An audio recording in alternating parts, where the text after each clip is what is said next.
호르몬 양성 타입보다는 헐투 양성 타입이라든지 아니면 삼중 음성에서 패전이가 좀 더 많이 발생을 합니다.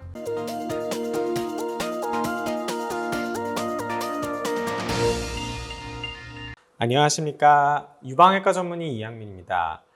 여러분들 유방암 수술하고 나서 이제 전이 재발이 굉장히 걱정이 많이 되시잖아요. 그래서 제가 이제 유방암에 있어서는 뼈전이가 워낙 많으니까 뼈전이에 대해서도 이제 말씀을 드렸고, 오늘은 폐전이에 대해서 말씀을 드릴 거예요. 유방암이 재발을 가장 많이 하는 장기는 뼈, 그 다음 폐, 그 다음 간, 뇌, 이런 순서로 재발을 많이 합니다. 뼈전이가 워낙 많아서 다른 전이랑은 좀 차이가 많은데, 폐 같은 경우는 유방이랑 가깝게 있기 때문에 사실 전이가 됐을 때 림프절을 포함해서 가장 먼저 전이가 될 가능성이 높은 그런 장기 중에 하나예요. 그러면 과연 폐전이를 의심해 볼 수 있는 증상이 있을까요? 네, 폐전이는 증상이 있을 수 있습니다.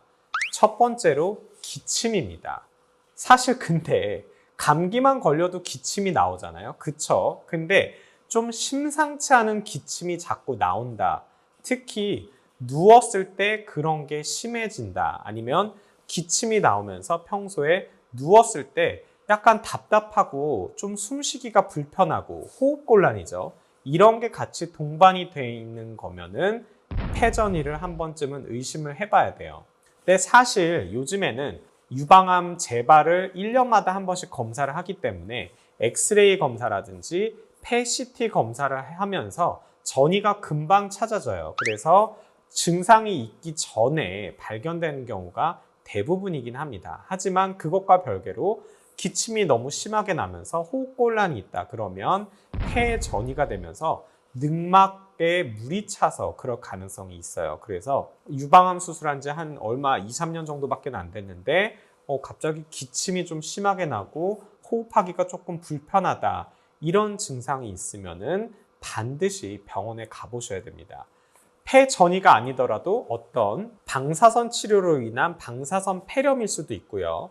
아니면 항암 치료 중이신 분들 같은 경우는 면역력이 떨어지면서 폐렴이 왔을 수도 있고, 또 천식이 온 거일 수도 있기 때문에 그런 증상이 있으면 꼭 전이 때문만이 아니더라도 병원에 가서 어떤 문제가 있는지 확인은 반드시 해보셔야 돼요. 아셨죠? 그렇다고 나 요즘 기침 나오는데 어떡하지? 폐전이 된 거 아니야? 이렇게 걱정하시는 분들이 있는데 아닙니다. 그냥 단순한 감기는 충분히 올 수 있어요. 그냥 기침한다고 무조건 폐전이를 걱정하시지는 마세요. 심한 기침에 호흡곤란을 동반하는 그런 것들이 있다. 그러면은 그때 한 번 정도는 생각을 해보시라, 그런 의미라고 생각하시면 됩니다.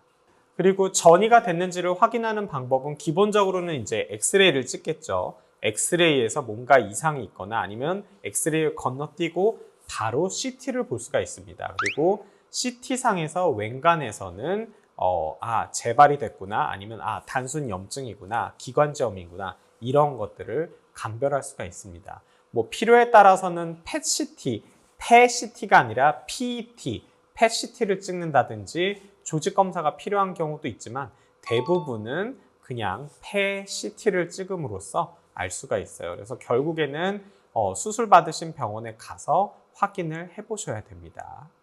그리고 그러면 타입에 따라서 좀 다른가요? 여쭤보실 수도 있는데, 사실 호르몬 양성 타입보다는, 호르몬 양성 타입이야 만약에 재발하면 워낙 뼈전이를 많이 하는 타입이다 보니까 호르몬 양성 타입보다는 헐투 양성 타입이라든지 아니면 삼중 음성에서 폐전이가 좀 더 많이 발생을 합니다.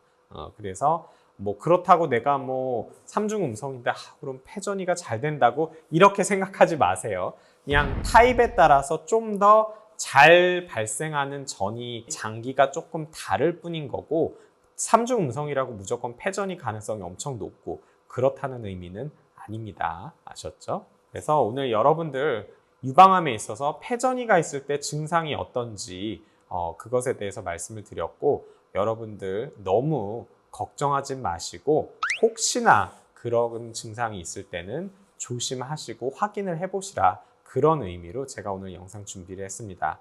여러분들 전이 없이 건강하게 오래오래 사실 거예요. 아셨죠? 이것으로 마치겠습니다. 감사합니다.